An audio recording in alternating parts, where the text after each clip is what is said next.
Welcome, all you friends and neighbors, sisters and brothers, comrades, citizens of the world. Welcome to another edition of the Live from the Heartland show. I'm your host, Michael James, and I'm here in Chicago in the very blue 49th Ward, where we record this every week for broadcast on WLUW, on CAN TV, on Google and Spotify podcasts, and more places to come. I'm looking forward to my two guests. I've got a fellow named Ken Grossinger. He's a longtime activist and the author of a new book called Artworks: How Organizers and Artists Are Creating a Better World. And we'll also have our good friend Flint Taylor, one of Chicago's most progressive lawyers for a long time, the author of The Torture Machine: Racism and Police Violence in Chicago. And both of our guests will talk about art, politics, etc. Not a lot of good things to report. I could probably look for some, and there are a few things that I'll get to. But we have a pretty tragic situation going on in the Middle East.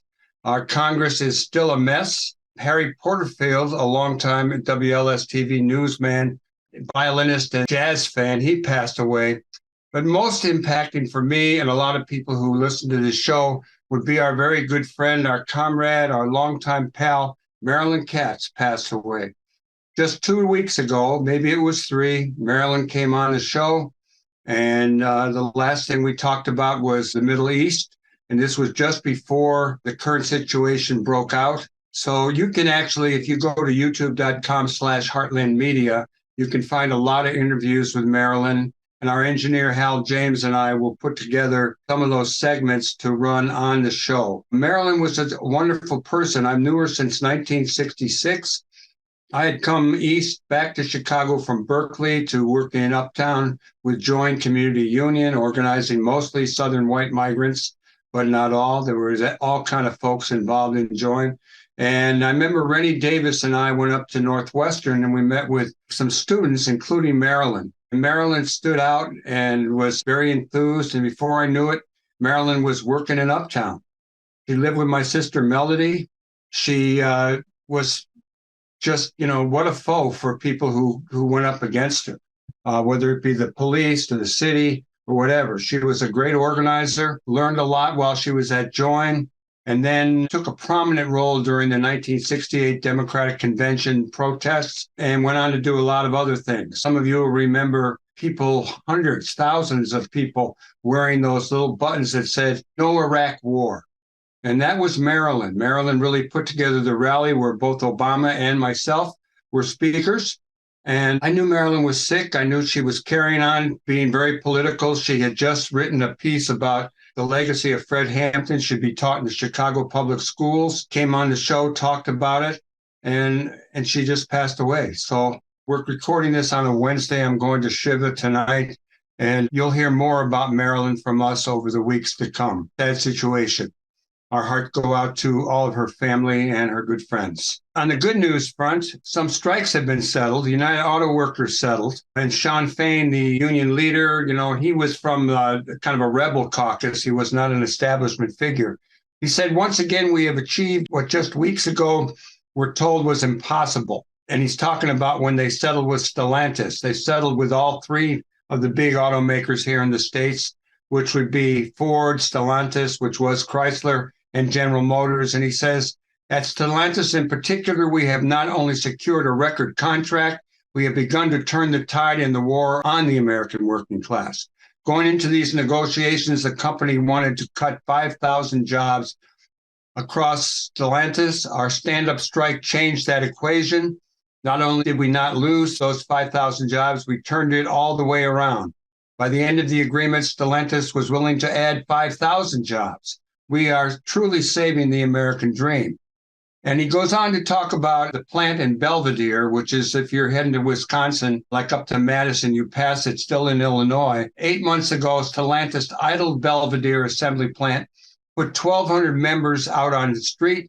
From the strength of our strike, we are bringing back those jobs and more. Stellantis is reopening the plant, and the company will also be adding over 1,000 jobs at a new battery plant in Belvidere. So that's some really good news. And if I didn't already mention it, SAG and AFTRA are still out on strike, and Columbia College, where used to teach and thought up the idea for the late great Heartland Cafe. Their adjunct faculty are out on strike. Guests coming up on the show. I think next week we're finally getting Alderman Andre Vasquez back on the show to talk about the migrant crisis here in Chicago. Particularly important now that the weather has turned very chilly and cold. And also we're going to have Nathan Smith of the Roman Susan Arts Foundation. It's a gallery over next to Archie's on Loyola Avenue.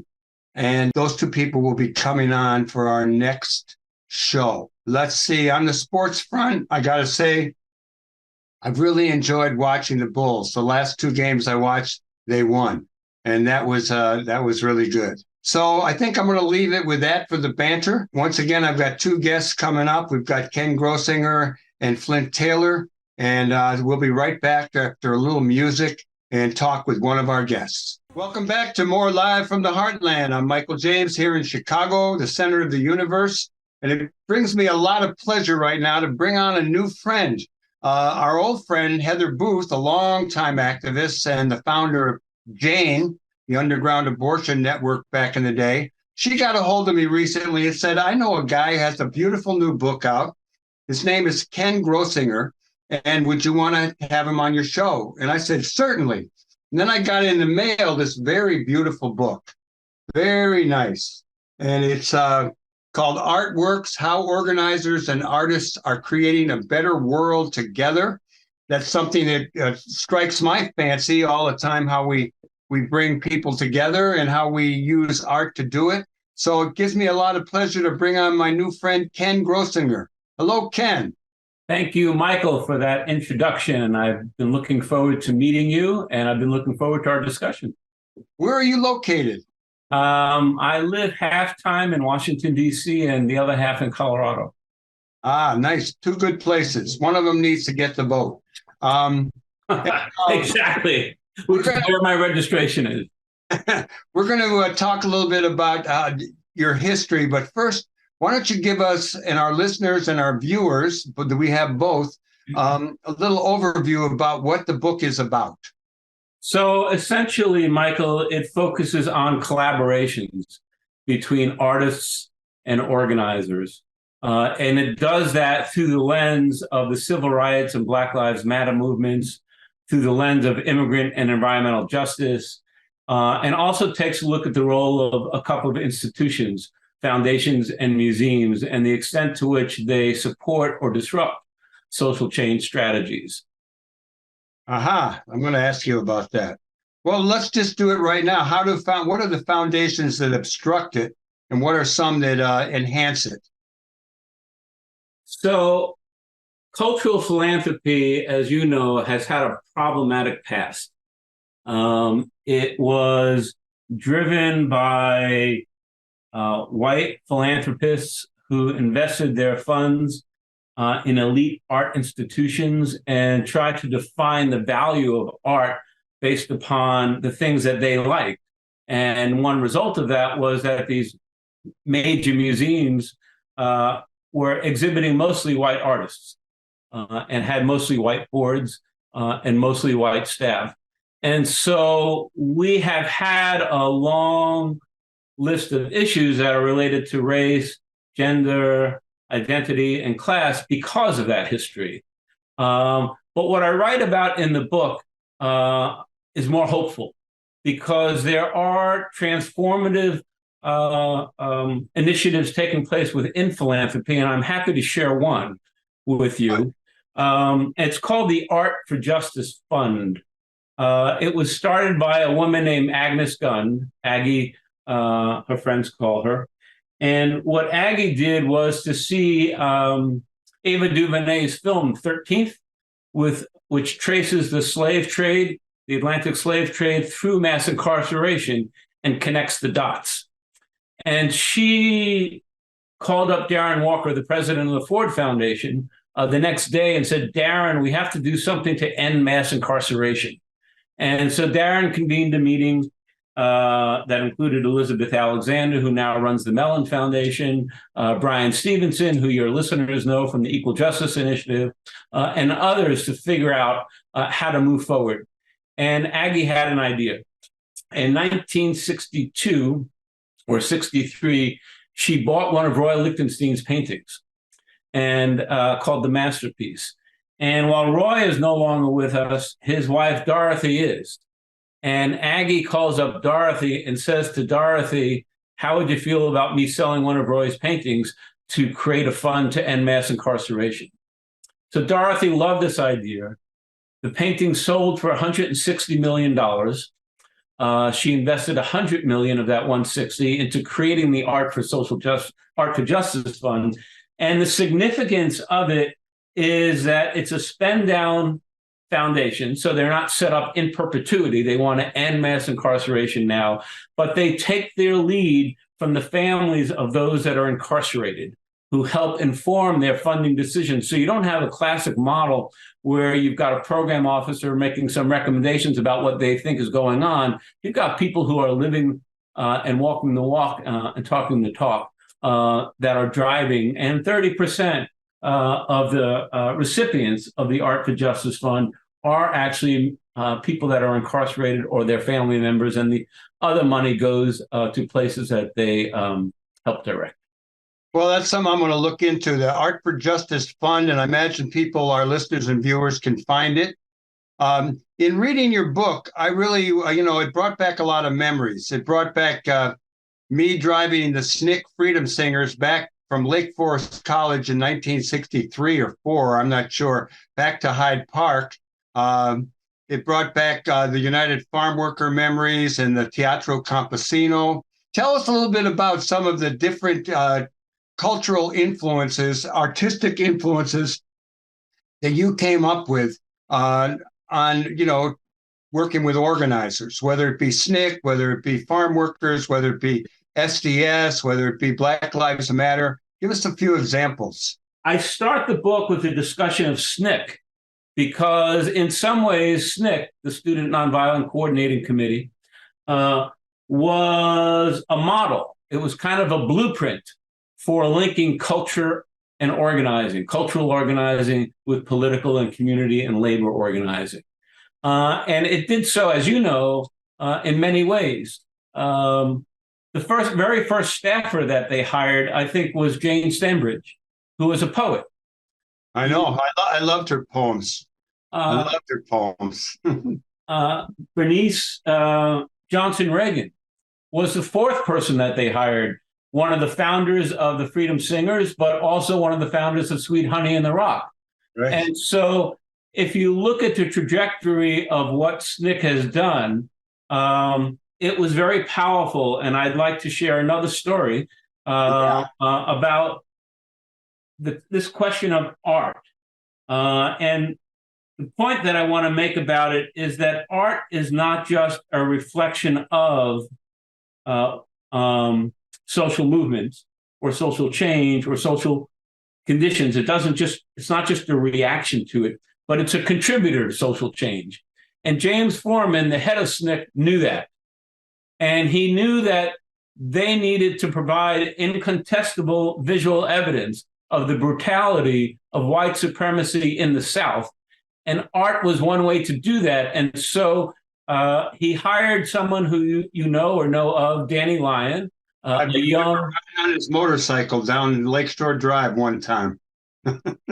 So Danny was 20 years old, follows the path of many activists in the North and goes south with his camera. He's a photographer. And James Foreman says there have been 33 girls under 18 years of age who were protesting racial segregation at a movie theater and was swept up and put into the Leesburg Stockade, although at the time they didn't know they were in the Leesburg Stockade. And he said to Danny, you need to find these girls and take a photo of them so we can show the world what's going on here. And so Danny, along with two other civil rights workers, locates them in Leesburg. The civil rights workers distract the guards, and Danny, with his camera through broken charred glass and bars, takes pictures of these girls on a stone floor with one toilet. And what happens is that Foreman gives that photo to Senator Harrison, who is a senator from Pennsylvania, who publishes it in the Congressional Record. After it gets into the Congressional Record, news outlets started seeing it, such as Jet Magazine, and featured it. And that photograph eventually wound up on the desk of Robert F. Kennedy, who was at that time the Attorney General, and those girls was swiftly released. So it's the idea that art was not just a reflection or a reaction, but a contributor to social change. And that's why the book starts with SNCC, because it's so much a part of their DNA. They actually didn't make a lot of separation between cultural organizers and community and political organizers. They thought of themselves as one and the same. These days, with the nonprofit industry, not so much. You know, SNCC was the most inspirational organization I can imagine. And Jane Stemrich's poems were beautiful. And Danny Lyons, his work is beautiful. That book, The Movement, the first book, he didn't do all the photos in it, but it's still, I'm a photographer of sorts, and I have a million photo books, and that's my favorite of all times. And we'll use that picture of the girls in the stockade for the people who get to watch it. Let me shift gears a little bit and talk about you. And here we are, we're talking about Ken Grossinger, who is our guest today. And you have a long history as an activist. For about 35 years or so, you've been working for social, economic, political justice. Give us a little bit about your own history and what led you to do this book. Yeah, so I started organizing in the early 80s, doing voting rights work. I helped found an organization called the Human Serve. Serve was an acronym, Service Employees Registration, Voting and Education Fund, which did the preliminary work that led up to Clinton signing the National Voter Registration Act in 1995, commonly known as Motor Voter. So I started out doing community-based, issue-based organizing work, and then went to work for two unions, the Service Employees International Union, and the second being the umbrella organization of unions, the AFL-CIO, which is where I ran legislative field operations. And during that time, when I learned how to think about my craft, art and culture were never a part of the discussion. It was never a part of my training. And so I never practiced it. And when I started teaching younger organizers how to think about their work, I never taught it. And then I married an artist. And I realized just how big a boat we missed. And so, narrative change is so important. If we know that protest movements and lobbying and advocacy campaigns, we know that sometimes we win social policy and legislative victories as a result of that work. But what happens is when power changes hands, those victories often get rolled back. And it's because we don't address the narratives that underlie these political conflicts. And so art has the capacity to do that. And so in some ways, the book is sort of a strategic document and saying, look how art in all of its genres, film, theater, music, and so forth, is used when it's done in connection with social movement organizing. And here's what the impact could be. And so that's why I wrote the book. I wanted to make that case. Ken, do you think there are more artists in all these different aspects of art who are becoming politicized or are doing artwork that they hope will advance the cause that they are concerned with? I don't know. I hope so. Yeah. I think that there are a growing number of artists and a growing number of organizers who are now thinking strategically about how to use their work, artists how to use their work in the service of social movements. And organizers are beginning to think strategically about how to use art and culture in their work. So I do think that there's a coming together. It's just that it's not happening on scale. Yeah, no, we need more of it. And some of it is the money, I think, probably. How do finances figure in? I mean, some people have a big enough reputation that they can, get their stuff where they want and do stuff with it. Other people are, I got to go work for some kind of magazine or newspaper to do art for them to make a buck. Yeah. You talk about philanthropy a little bit, which I don't know a lot about. I want to know some more philanthropists in my life. Don't But we give us a all? little bit on that, where you see it going. Um, well, the Art for Justice Fund was one example of Yeah. where it was of where it's going.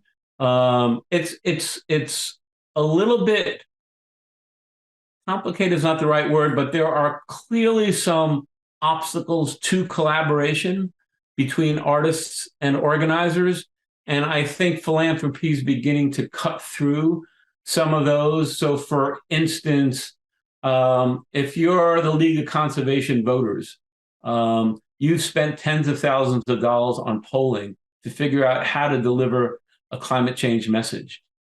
If they want to embrace an artist, then they have to deal with someone that doesn't want their creative impulses stifled. And will say, if you want art, let me do my art. I'm not going to be driven by poll testing. And so it's sort of one thing. A second thing is the timing. Organizers, as you know, we want things done yesterday. We want them done today. We want them done tomorrow. We don't want to wait. But even though artists feel the same urgency as organizers, their timeline, their horizon for change is much different. Hank Willis Thomas, the photographer based in Brooklyn, said social change on his timeline is 10, 20, 30, and 40 years because he's thinking about using his photography to change the narrative. And that's a cumulative buildup. So there are, and then there's a quantitative versus qualitative assessment that organizers versus artists makes. So there's a whole range of issues that the field is grappling with. And I think until the field comes together to overcome those, philanthropy will not. The JPB Foundation said the reason why they fund art and culture is because the organizers told them they can't do this work without it. And so those of us in the organizing community also have a responsibility to put heat to the extent that that's possible on philanthropy. And philanthropy just needs to meet us halfway. You know what, Ken? One of the things that you mentioned in the book is a museum hiring a community organizer. Yeah. And I like that. I mean, I was a community organizer before I became a restaurateur. But what do you mean by that? And well, give me what's happening. I mean, and is that a new job opportunity for a lot of community organizers to seek out museums? It's definitely new. It's rare, but it's in the book because I wanted to profile it. And the museum specifically that we're talking about is the Queens Museum of Art. It's in a section of Queens called Corona. And at that time, the head of the Queens Museum of Art was Tom Finkelpearl, who later became the New York City Commissioner for Arts. And Tom took a look at his audience, took a look at the people that were coming to the museum, and he realized there was no one from Corona there. People were coming in from outside of Corona, but his own community wasn't coming in. And so he wanted to hire an organizer because organizers knock on doors and they talk to people and they have a sense of the community. And he wanted to find out what it would take to engage the Corona community. And after a multi-year process, what the folks in the community said is, we need safe public spaces for our kids and for ourselves. And can you help with that? And he kind of scratched his head and said, well, I'm a museum. And but he said, we're going to try. And what he did is he helped raise money. He used his own connections within philanthropy, used part of his own budget from the Queens Museum of Art. And he began to bring in community organizations from Corona to the Corona Plaza. So there was all kinds of performing art, there was visual art, there was cultural exchanges going on. And now that's become an institutionalized place in Queens. You can go to Corona and you can see the plaza and you can hear mariachi bands and sort of you name it. It reflects the community. And that was just a really important milestone in the development of museums. And there's one other example. There's a museum in Louisville, Kentucky called the Speed Museum. And during the height of Black Lives Matter, after George Floyd was killed, One of the next killings was Breonna Taylor. And Breonna Taylor lived in Louisville, Kentucky. And Ta-Nehisi Coates commissioned Amy Sherald, who did Michelle Obama's portrait that's in the National Portrait Gallery, to do a portrait of Breonna Taylor for the cover of Vanity Fair. And Amy Sherald's condition was, but it needs to be seen in Louisville, because that's where Breonna was from. And so Stephen Riley, the director of the Speed Museum, emptied out 3 or 4 galleries within 3 or 4 months, which is sort of unheard of because the exhibition runway, as they're called, is usually 3 to 5 years. And so within 3 to 4 months, he emptied them out, and he created 2 advisory boards. One was a national advisory board made up of artists who had family members killed or maimed by the police. And the other was a local community advisory board made up of mental health advocates, lobbyists, and so forth. And it was the tension between the national board and the local board that drove the exhibition. They hired a curator, but it wasn't the curator deciding what the community would see. It was the community deciding what the community should see and hiring a curator to implement. So it flipped the narrative on its head in terms of how museums do work. So museums have the capacity to be community building institutions. The final thing I'll say on this is Sadiqa Reynolds, the head of the Urban League at the time in Louisville, said it was the first time that my people felt comfortable walking into the museum. Oh, that's really good to hear. Before I forget, I want to do, this is my new book, but it also, I'm pointing out The Fist, which I think of all of the political art in my lifetime, Frank Cichorka's Fist is really something else. And it's been used by a lot of people over the years. Let me ask you as a final question, in your book, Artworks, How Organizers and Artists Are Creating a Better World Together, you have a section called Building Power Through Literary Arts and Journalism. What are you talking about there? What do you mean? A lot of it has to do with narrative change. The extent to which literature can alter the views of people. And not just literature, I would say the entertainment industry. So right now, there are more organizations than ever before that are basing themselves in Los Angeles and are going into the writers' rooms, where the writers write sitcoms and they write TV shows, and they think about the issues, whether the issue is women's rights or climate change or race or LGBTQ. And they are advising these writers on what's happening within those worlds. So they're not totally dependent upon what they see from the newspapers and what they see on TV and what they speculate to be the case, but can hear from those people directly. That's just one example that the book calls upon. How long has your book been out? Came out July 18th. So it's new. Yeah, so it's brand new. Are you getting a lot of readings and moving around? Yeah, I'll be at the Seminary bookstore in Chicago on November 16th. And then I'm making the rounds. I mean, I've been very excited that there are a number of community organizations like People's Action, for instance, that had me speak about the book at a convention of 1,000 people and bought 500 books to distribute to their members because they want to figure out how to do this stuff. Well, that's great. And I hope to see you at the seminary on, I think it's Thursday, the 16th. And I'm going to look forward to meeting you and talking. You talked about Queens. We love Queens. I've got 3 kids and their families living in Queens. I've got photos I did of Louis Armstrong's backyard in Queens. Queens is a wonderful place. Next to Chicago, it's probably the best. Okay, and this was really nice. I'm so glad Heather Booth introduced us. Ken Grossinger, new book, Artworks. You're a hell of a guy, and I'm going to look forward to staying in touch with you. Thanks so much, Michael. All right, and everybody else, stay tuned. We're going to be right back with more Live from the Heartland. Welcome back, everybody, to the Live from the Heartland show. I'm Michael James here in Chicago, a wonderful city and a wonderful state. And I'm bringing on a wonderful guest, a longtime pal, someone I've known since like the mid-'60s. He's been a very important figure in the world of activism here in Chicago and the world, the one, the only Flint Taylor, who has a very long history as one of Chicago's premier progressive lawyers.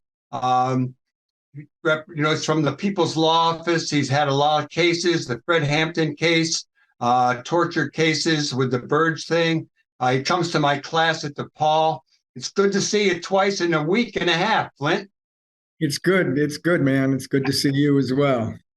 Tell everybody a little bit about the Hampton case, just because I did mention earlier at the outset of the show, our late great pal Marilyn Katz had passed, and we had her on the show recently writing about teaching the legacy of Fred Hampton in the public schools. And I know that you, off the Burge case, which you'll talk about, also have something being taught in the public schools. Fill us in on Fred, etc. Well, as Marilyn, I'm sure, talked about, Fred Hampton was a unique and powerful leader here in the city of Chicago, leading at the age of 21 the Black Panther Party to become a very powerful organization working with other radical and revolutionary groups, including Rising Up Angry and Mike James and the folks from Young Lords, the folks from Young Patriots, and other organizations, Weatherman, SDS. And because of his leadership capacities and capabilities, and he just was a great speaker as well, the FBI targeted him along with the local police and the prosecutor at that time, who was none other than Edward V. Hanrahan, a name that will definitely and has definitely gone down in infamy. And on December 4th, 1969, pre-dawn, 14 Chicago police officers under the control of Hanrahan and working with the FBI's COINTELPRO program raided Hampton's apartment. They had a floor plan of where Fred would be sleeping, and they went in, fired 90 to 95 shots out of machine guns and other weapons to perhaps one that the Panthers fired. And Fred Hampton was murdered in the back bedroom, in all likelihood drugged by an FBI informant provocateur named William O'Neill, who set the whole thing up with the FBI in drawing a floor plan that showed where Fred would be sleeping, who would be in the apartment, and all sorts of other crucial information that the Chicago police raiders under Hanrahan used to effect this assassination. Well, you were a young lawyer, law student, I think, at the time when that happened. And you got the call and you ended up at the apartment, and the aftermath is history. There is a great book by one of your comrades, and he wrote a book about it. And you also wrote a book where in the first chapter, you talk a lot about it. Your book is The Torture Machine, and it's about racism, police violence here in Chicago. And it's a wonderful book. We do use it in the class at DePaul. So people can find out a lot more about Fred. Let me just ask you, Marilyn had suggested that his legacy be taught in the public schools. Why don't you tell us about the Burge case and how that's being taught in the public schools? Well, a little background. Of course, Burge was a former Vietnam veteran who brought the torture techniques he learned about in Vietnam to Chicago, to the South Side. And they used those techniques, which included electric shock, bagging people, suffocating them, sticking guns in their mouths, mock executions, beatings with rubber hoses, the kind of torture that you would expect perhaps and heard about with regard to what happened in South Africa under apartheid and some of the South American authoritarian regimes, but not in this country. But in fact, it was happening for 20 years in Chicago. And based on work that we did as lawyers, bringing this forward, and community activists, and of course, the torture survivors themselves and their families, over a long 30, 35-year period, we were able to uncover the fact that this torture was systemic, that it was racist, it was part of a white supremacist gang in the Chicago Police Department, and that it went all the way up to the mayor who was Richard Daley, and to the state's attorney of Cook County, who previously to Daley as being mayor, it was Daley at that point as well. So that was the narrative that we were dealing with, moving from, an isolated incident of alleged police brutality to 125, 150 cases of police torture coming under the command of John Burge. Finally, after a lot of struggle and a lot of different permutations around the death penalty, around people in jail, around civil suits, the community in an intergenerational and interracial movement in 2014 and 2015 made a very strong push for reparations with regard to police torture. And that was successful. It compelled Rahm Emanuel, who was mayor at that time, to in fact agree to a set of reparations which were totally unique in this country.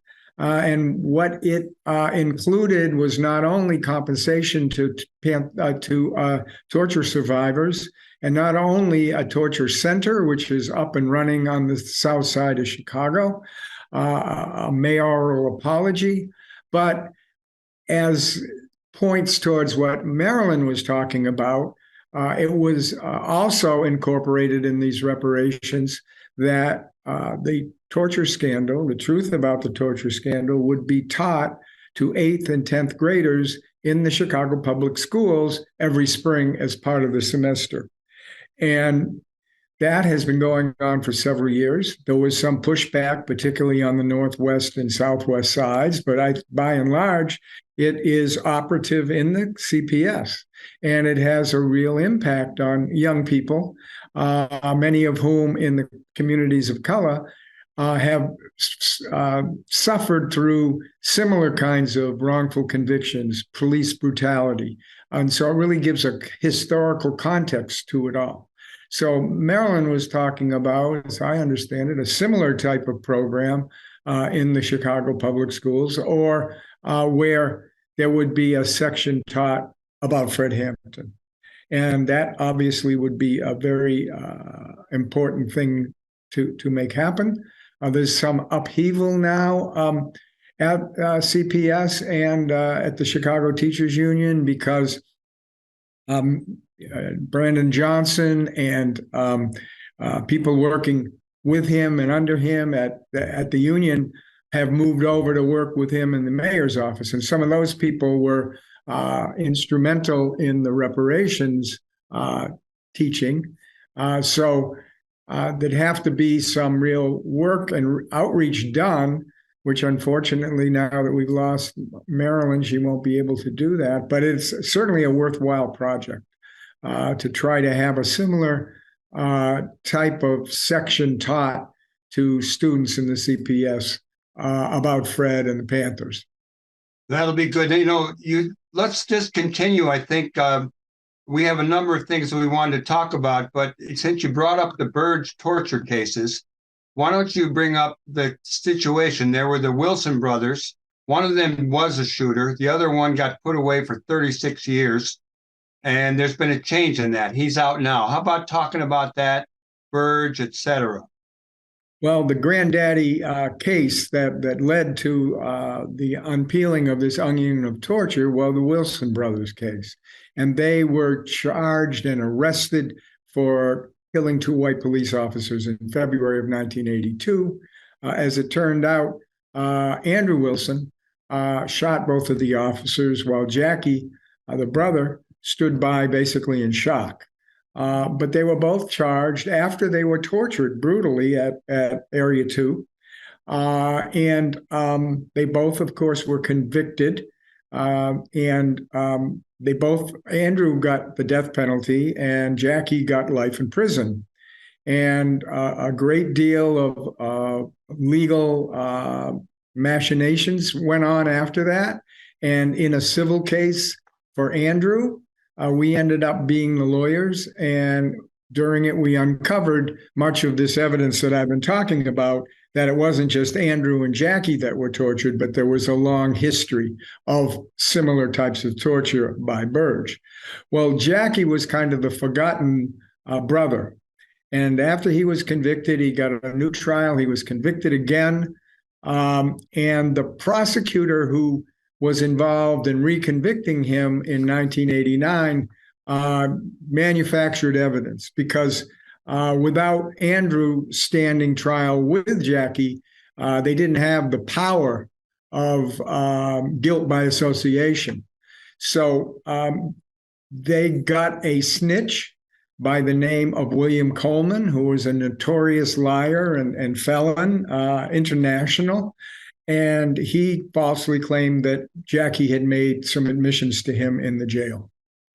They rode that into convicting Jackie again, and he continued to be in prison under the life sentence until 2015, where the Torture Commission gave him a new hearing. We came in to represent him, along with Elliot Schlosser at the Lovie firm, and we got him a new trial. We got his confession suppressed on the basis of torture, and then we went to a third trial. They decided to ride completely on this guy Coleman, even though he was totally discredited and he had disappeared in England and thought to be dead. Well, the prosecutor who had prosecuted the second trial and dummied up this evidence of Coleman was in fact in touch with Coleman secretly right up and until the time of our trial. And that was not known. And this prosecutor, whose name was Drutenko, covered it up. And when he hit the stand in our trial, he committed perjury. And it was so outrageous that the prosecutors who were prosecuting Jackie that third time dismissed the case. And after the prosecutors dismissed the case, we were able to get a certificate of innocence for Jackie. So after some 38 years, 36 of them he spent behind bars, he was not only freed, but he was declared to be innocent of the crimes that his brother committed. We now have a civil suit trying to get back some of the damages for all those years. But most significantly, this guy Drutenko was indicted by a special prosecutor, and he is presently on trial for perjury and obstruction of justice, along with another prosecutor who worked with him in covering up the Coleman piece. And so it's a remarkable story. I'm working on a book, as you know, Michael, that is... That's what us older guys do, is we write books and photographs. Yeah. And it deals with prosecutorial corruption. And it starts with the history of Hanrahan, whom I mentioned before, and then goes through all the prosecutors up until Drutenko, who were involved in the cover-up and the prosecution and the torture, because a couple of these prosecutors were in the station house when the torture took place. And Andrew Wilson, they brought to this prosecutor thinking that he was going to give a confession. And they brought him in, and he said, "I ain't going to confess while you're torturing me." And the prosecutor infamously said to Burge, "Get the jag off out of here." And so they took Andrew out and continued to torture him until he agreed to give a statement. So that's where the book goes all the way to Hanrahan, comes through those prosecutors right up to this fellow Drutenko. So you are doing a new book on prosecutorial misconduct. And let me ask, I think in reading about Drutenko and the perjury trial, I think it was in Lake County. And why is it in Lake County if the torturing was going on here in Chicago? Well, Drutenko got himself a couple of former prosecutors, real cutthroat guys who are now in private practice as his defense lawyers. And they said they wanted to move the trial because they would be too prejudiced here in Cook County. So there was a compromise that was struck. that they would bring in a judge from Lake County, but it was supposed to be tried here, at 26th Street in Chicago. But this judge maneuvered it so that it would be in Rolling Meadows, which is in Cook County, but is, about an hour and a half from here. So it's not being tried in this in the Chicago area, in Chicago, and the judge is not from the Cook County judiciary, which is probably a good thing because 9 out of 10 of those judges are, wired some way or another as former prosecutors and Democratic machine types. But the defense chose to be tried before a judge, as these cops always do. If you remember, when Hanrahan actually got indicted by a special prosecutor, they chose to be tried in front of a judge. And of course, it was a machine judge, and the machine judge threw the case out. That happened with the cops who covered up the Laquan McDonald case. They drew a judge who was a former prosecutor, and they elected to be tried before her rather than a jury. They walked out the door. So they're hoping that this judge will do the same thing. He's a former prosecutor in Lake County. I don't know if what kind of principles he has, but don't be surprised if this guy walks out as well. Well, we'll have you back on to talk about it if that happens. But let's keep going. I wanted to ask you a couple of other things. We have a new police commissioner or superintendent. Is that what they're called, superintendent? Yes. And we have a new one, and we have a new mayor. What do you got on the police department, on the mayor and his administration? Your opinions, your thoughts? Well, as I worked very hard, and my wife worked very hard, and I'm sure you did too, Michael, for Mayor Johnson's election. We had high hopes, but we also remember how difficult it was for Harold Washington to get the things done that we were hoping he would get done, and it took a long time. I can say that from looking at the police part of it, it's disappointing, to say the least. The superintendent that he appointed was on one of these tactical units back in the 90s and racked up 6 police brutality complaints in a 2.5-year period. So, they bring him out of the ranks, and they're, he was a badass back in the day on the street. They brought in a corporation counsel who is corporation counsel being the head lawyer that handles all the police brutality cases. She has a background with the Daley administration. And Mayor Brown, a very, white collar law firm. And so there hasn't been any movement that I can perceive in terms of changing the culture with regard to the lawyers who fight these cases, getting rid of what Gene Pincham called pinstripe patronage, where they pay private lawyers millions to just fight these cases tooth and nail, even though it's clear that the people were tortured and wrongfully convicted. So that's all disappointing. And the contract has a provision. The police contract has a provision for arbitration, and the history of arbitration with regard to police misconduct is that they normally walk out the door and get their discipline, their firings reversed in a very friendly, secretive arbitrations that are controlled or influenced heavily by the Fraternal Order of Police. So that's 3 strikes. Let's hope it's not, you're out. Yeah, maybe one was a foul ball still. We'll see. But so there's the contract with the police union, which the president of is kind of a Nazi-esque guy. And no longer on the police force, I don't think. But also, when police are brought up on certain charges, it's going to get handled in a certain way that's not really in the open. But my understanding was that the mayor did call for separating those 2 things in front of the city council, which maybe is a little bit of a hope.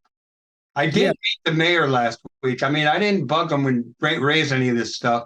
I just shook his hand and said, keep up the good work. But we'll see what I do next time. Yeah, really, really. Well, yeah, I heard that as well, that they have separated the two pieces of the contract and that he has a hope that he can swing. It has to be three-fifths, I think, of the city council to vote against the piece, the arbitration piece. But I'm not sure that that's a realistic option, given the city council. And although we have a lot of progressive people, including from your ward, Mike, and yeah, but do we have a majority or three-fifths? I'm not sure. Well, we'll see. We'll bring it up next week or as soon as we know. Flint, we do have a couple of minutes left if I stretch it. And one of the things that we know that we discovered that there were some oath keepers, people who were probably at the January 6th insurrection in D.C., who these Oath Keeper members are members of the Chicago Police Department. And we've always known there's been some conservative right-wing types in the police department, as well as some really wonderful people. Let me be clear. What's your take on these Oath Keepers? And do you think people should have a right, no matter what their political views are, to be on the police force? Well, if you trace that, this is a tremendous expose that the Sun-Times and WBEZ did last week, getting the list of all the Oath Keepers and Proud Boys and what's the other one? The Legion. Forget the name of it, but three of the most violent white supremacist organizations that had so much to do with the January 6th attack on Congress. And my reading of it is there's a history of this. And I have to also commend the people who did the study, because they took it back to the 60s. And they took it back to the fact that there were some unbelievable Klansmen in the Chicago Police Department in the 60s, including the Grand Wizard of Illinois. And he was organizing and had also and had planned all sorts of violent activities. And I think partly because there was a reform superintendent at that time, they actually rooted these guys out. Right. But then you have, and I have to quote my beloved client and friend, Darrell Cannon, a torture survivor, who talked about Burge and all of those white supremacist cops under his command. And his thing was, and what he called Burge and his men, Klan with badges. And so, I mean, you have just a history of white supremacy in the department. I'm sure it goes back farther than the 60s, but we can document it from then until now. And the question, I suppose, I have to say that Oath Keepers and Klansmen, people who, are on the rolls, that's antithetical to what police are supposed to be about, particularly in a city like this where there is such a strong and important African American and communities of color. It's just you can't have avowed white supremacists on your police department and have any credibility, if you're trying to have any credibility at all, in the communities of color. Well, that's going to be my line. I agree with you. I won't talk about anyone's rights to be this or that if they are members of the Klan, et cetera. Once again, Flint has a great book out here called The Torture Machine, and it's about racism and police violence in Chicago. Flint, I always like talking to you. I want to thank you again for coming in and talking to our students. They were very much impressed with you, and you gave a great presentation. I want to get your wife, Pat, to come back on, Pat Hanlon, to talk more about pipelines and native resistance to those. And it won't be long till we'll be celebrating various close friends who have passed away. I know Dennis Cunningham, we're still going to have a celebration for him, I hope. And then, of course, we're going to miss Marilyn Katz a whole lot. I love you, Flint. Thanks for coming on. And I'll call on you again. Yes, definitely. And my love to Katie. I miss her from this presentation. Sometimes co-host. Yes. Everybody, we want to thank you for tuning in to Live from the Heartland for this week. Our guests were not only the great Flint Taylor, but Ken Grossinger, who wrote this book, Artworks. And we'll be back next week. We've got Alderman Vasquez coming on. And I believe we have a fellow from the Susan Roman Gallery, Nathan Smith, coming on. If not, someone else of great interest will be on. I want to thank Katie Hogan and Tom Clark and Lynn Orman, my producers, for making this show possible. My engineer, Hal James, beloved second to youngest son. And I want to encourage all of you out there to keep doing good in the world. It's a very difficult time all around the world, from right here in our neighborhoods in Chicago to anywhere you want to pick on the planet. And it's really up to us. Now's the time to be strong, to support each other, and to bring about some real change one way or another. All power to the people. Have a great week.